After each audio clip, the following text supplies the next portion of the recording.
Hello everyone, my name is Andrew Sabrar, and welcome to the Bass Pursuit. I think that good one.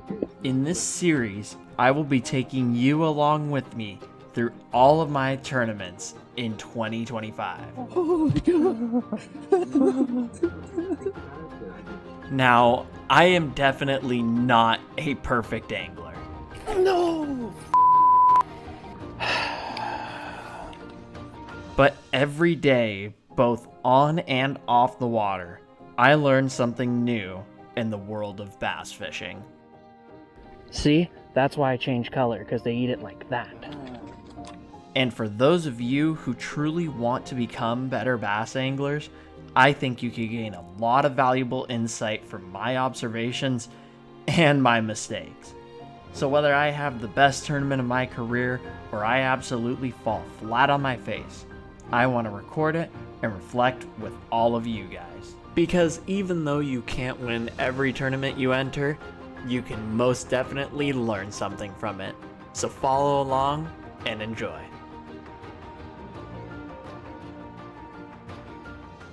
There is no better feeling than waking up on New Year's Day, early, ready to fish a tournament. Every year on New Year's Day, Folsom Lake is the site for the annual turkey shoot.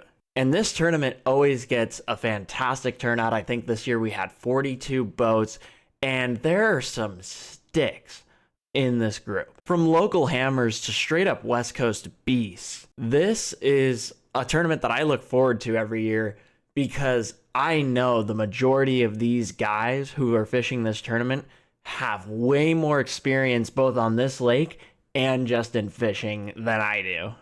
So it's always a challenge going out there and competing against the best of the best. When the dust settled and this tournament was all said and done, I had two major takeaways that I will be sharing throughout this video with you. So without further ado, let's get into this tournament. So I started out this tournament on areas of the main lake that I knew were holding fish about a month ago.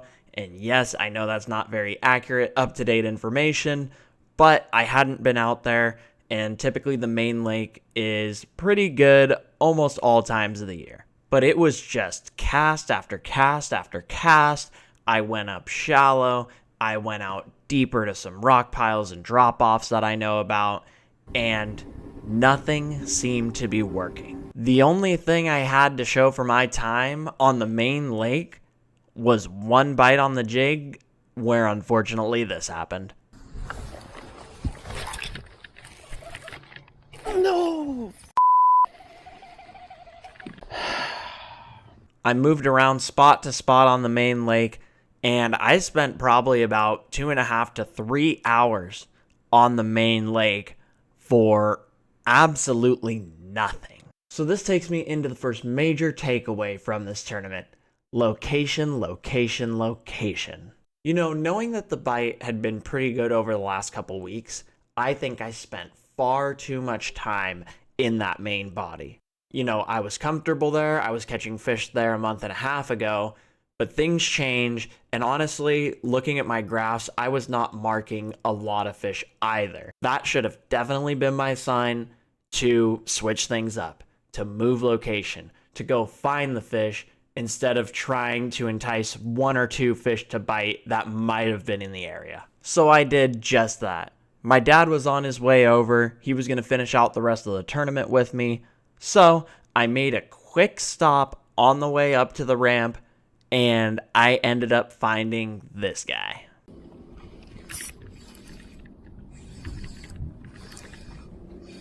Come on, stay pinned, baby.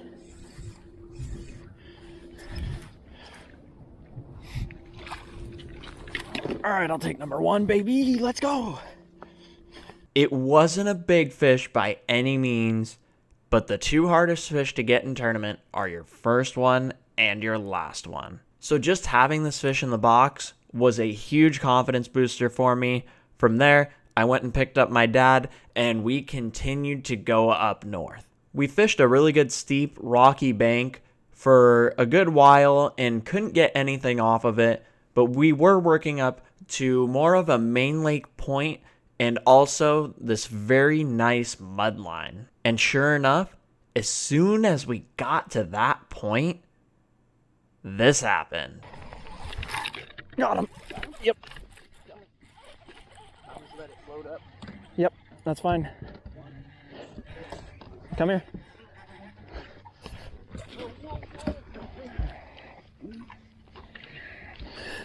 Nice, I'll take it. From there, between the jig and the drop shot, we were able to catch a few more fish. He'll go 13. Oh, hold on. Got him. Okay, I'll take 4. But then I started getting more short strikes on the PB&J jig that I was using, just like the one that I lost in the main lake.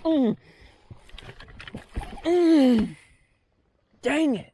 I think I gotta change colors, but they're not hitting it well. So that means I need to change something. So I decided to switch my jig over to a green pumpkin color, and the first fish that I was able to catch within 5 minutes of me putting that new jig on had it good. Oh my God. Got him. Yep. It's definitely a bass. That's what you're wondering. Get in him. Thank you. See? That's why I changed color, because they eat it like that.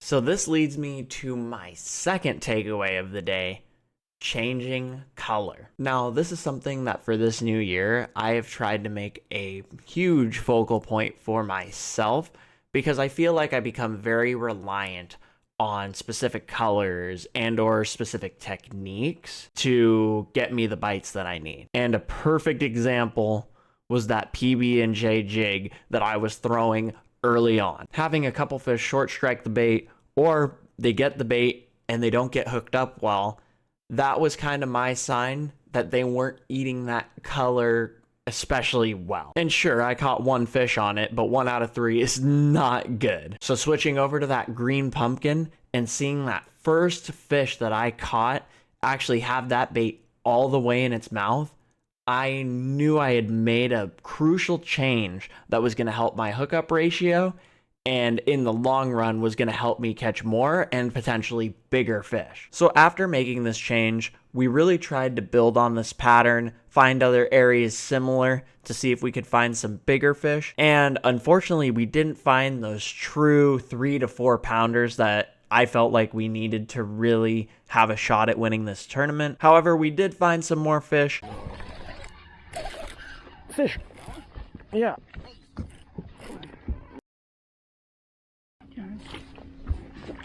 Get him in. Nice. Whew. That was scary. Even went back to a couple areas of the main lake, since that was where we were going to be weighing in, and found 1 more fish out there. So you know what? It wasn't all for nothing being out on that main lake. So at the end of it all, our best 5 went for about 8 pounds. Definitely not enough for a tournament where these guys were freaking hammering them. Couple 15-pound bags, even an almost 22-pound bag. So these guys found them. But it was awesome pulling in a 5 bass limit the first day of the year. And I learned a couple crucial lessons that hopefully I'm going to be able to take with me through the rest of this year. And we'll start seeing these top 5 and maybe even a couple wins in some of these tournaments this year. So thank you guys so much for watching. If you did enjoy this content, please leave a like, subscribe to the channel for more, and I will see you guys in the next video. Peace out.